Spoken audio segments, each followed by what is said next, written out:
2023-24ನೇ ಸಾಲಿನ SSLC ಹಾಗೂ ದ್ವಿತೀಯ PUC ಪರೀಕ್ಷೆಯಲ್ಲಿ ಉತ್ತಮ ಅಂಕ ಪಡೆದ ಗದಗ ತಾಲೂಕು ಮುಳಗುಂದ ಪಟ್ಟಣದ ಅಂಜುಮನ್ ಇಸ್ಲಾಂ ಸರ್ಕಾರಿ ಉರ್ದು ಪ್ರೌಢಶಾಲೆ ಹಾಗೂ ಪದವಿ ಪೂರ್ವ ಮಹಾವಿದ್ಯಾಲಯದ ವಿದ್ಯಾರ್ಥಿನಿಯರಿಗೆ ಖಿದ್ಮತ್ ಮಿಲ್ಲತ್ ಗ್ರೂಪ್ ವತಿಯಿಂದ ಬುಧವಾರ ಸನ್ಮಾನಿಸಲಾಯಿತು. ಈ ಸಂದರ್ಭದಲ್ಲಿ ಖಿದ್ಮತ್ ಮಿಲ್ಲತ್ ಗ್ರೂಪ್ ಸದಸ್ಯ ತಾಜುದ್ದೀನ್ ಕಿಂಡ್ರಿ ಮಾತನಾಡಿ, ಇಂದಿನಿಂದ ಪ್ರಸಕ್ತ ಶೈಕ್ಷಣಿಕ ವರ್ಷ ಆರಂಭವಾಗುತ್ತಿದ್ದು, ವಿದ್ಯಾರ್ಥಿಗಳ ಭವಿಷ್ಯ ಬೆಳಗುವ ಶಾಲೆಗಳ ಬಗ್ಗೆ ಪಾಲಕರು, ಪೋಷಕರು ಕಳಕಳಿ ಹೊಂದಬೇಕು, ತಮ್ಮ ಮಕ್ಕಳ ಶೈಕ್ಷಣಿಕ ಪ್ರಗತಿಗೆ ಶ್ರಮಿಸಬೇಕು ಎಂದು ಹೇಳಿದರು.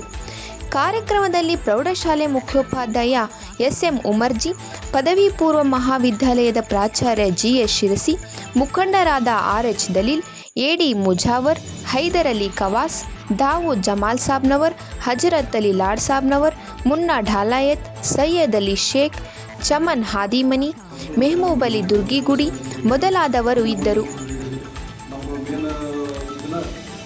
ಪಿಲ್ಲರ್ ಇದ್ದಂಗೆ ಒಂದು 1 to 7 ಮಟ್ಟ ಅಂತ ಹೇಳಿ ಅದ ಮಕ್ಕಳು ಇಲ್ಲಿ ಹೈಸ್ಕೂಲ್ ಬರ್ತಾರೆ, ಅದ ಮಕ್ಕಳು ಮತ್ತೆ ಕಾಲೇಜ್ ಬರ್ತಾರೆ. ಆ ಒಂದು ದಿಶೆಯಲ್ಲಿ ಆ ಒಂದು ಕಾರಣದಿಂದ ನಾವೆಲ್ಲರೂ ನಮ್ಮ ಖಿದ್ಮತ್ ಮಿಲ್ಲತ್ ಗ್ರೂಪ್ ವತಿಯಿಂದ ಬಂದು ಎಲ್ಲ ಮುಖ್ಯೋಪಾಧ್ಯಾಯರಿಗೆ ಭೇಟಿಯಾಗಿ ಅದು ಯಾವ ರೀತಿ ನಡಿಬೇಕು, ಯಾವ ರೀತಿ ಅದು ಕಾರ್ಯಕ್ರಮವನ್ನು ಹಮ್ಮಿಕೊಂಡು ಯಾವ ರೀತಿ ಮಕ್ಕಳಿಗೆ ಶಾಲೆಗೆ ಬರುವ ಹಾಗೆ ಮಾಡಬೇಕಂತ ಎಲ್ಲರೂ ಸೇರಿ ಒಂದು ಕಾರ್ಯಕ್ರಮ ಮಾಡಿದ್ವಿ. ಅದು ಪ್ರಥಮ ಹಂತವಾಗಿನ ಇದು ಒಂದು ಪ್ರತಿಭಾ ಪುರಸ್ಕಾರ ಹಾಗೂ ಸನ್ಮಾನ ಕಾರ್ಯಕ್ರಮವನ್ನು ಏರ್ಪಡಿಸಿ ಒಂದು ಕರಪತ್ರವನ್ನು ಪ್ರತಿಯೊಂದು ಮನೆಗೆ ನಾವು ಅವರು ಒಳ್ಳೆಯ ಭಾವನೆಯಿಂದ ಒಂದು ಶಾಲೆದಲ್ಲೇ ಊರಿಗೂ ಒಂದು ಸಹಕಾರ ಕೊಡೋದು, ಖಿದ್ಮತ್ ಕಮಿಟಿಗೆ ಸಹಕಾರ ಕೊಟ್ಟು ಇಂಥ ಒಳ್ಳೆಯ ಕಾರ್ಯಕ್ರಮ ನಡೆಯುವಂಥದ್ದು ಸಹಕಾರ ಅಲ್ಲ ಈ ಕ್ಯಾಂಪಸ್ಸಿನ ಪ್ರಗತಿ.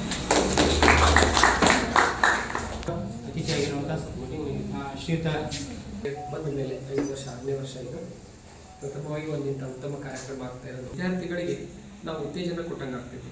ಇದರಿಂದ ವಿದ್ಯಾರ್ಥಿಗಳು ಇನ್ನೂ ಏನನ್ನಾದರೂ ಸಾಧನೆ ಮಾಡಬೇಕು ಅಂತಕ್ಕಂಥ ಮನಸ್ಸು ಅವರಲ್ಲಿ ಬರುತ್ತೆ. ಈ ಒಂದು ಕಾರ್ಯಕ್ರಮ ನಮ್ಮ